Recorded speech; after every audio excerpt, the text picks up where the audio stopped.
703 to a residence.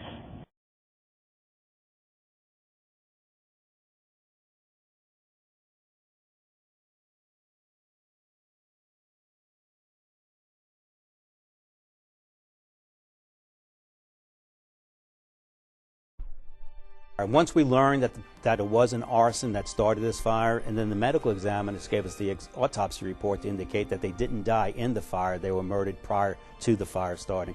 So obviously this was a murder, and then the arson was intentionally started to eliminate any evidence that we might be able to establish. We wanted to first establish if anything was missing. Both the deceased cars were in the garage, so neither of the cars were stolen. Everything that we can establish of value was still in the house on 2 days after the fire occurred. We tracked credit cards. There was no activity on any credit cards. There appeared to be no forced entry caused by anybody coming into the house. We concluded that possibly somebody came to the house knowing the Abbotts, and that's how they were either invited inside the house, or perhaps the Abbotts were expecting them to come over, and they got into the house and something obviously terribly went wrong. It became evident to us from the beginning pretty much that this was not a random act. Abbotts were murdered on a Thursday, July 1st. On Thursday, July 8th, 1 week after that, we conducted a roadblock in front of the house.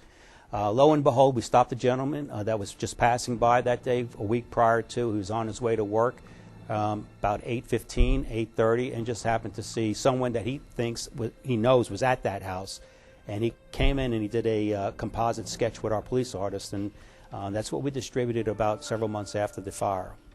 Well, in most homicide investigations, unless there is evidence to suggest otherwise, you usually start with those who are closest to the victim and work your way out and eliminate them as you go.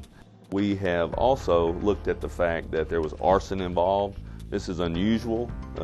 Not that many homicides have arson involved in them. So we started looking at the person that may have done this having some type of history or being a suspect in other arsons in the past.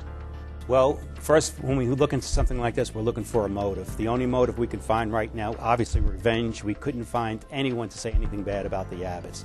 From that point, we did a money trail. Follow the money. It's just something basic police rule that you do. You just follow the money. This was a very horrific crime scene that occurred in this house prior to the fire starting. So this was somebody who was intent on getting something, and if they didn't, this was the harm that they were going to create. And that's what bothers us to this day.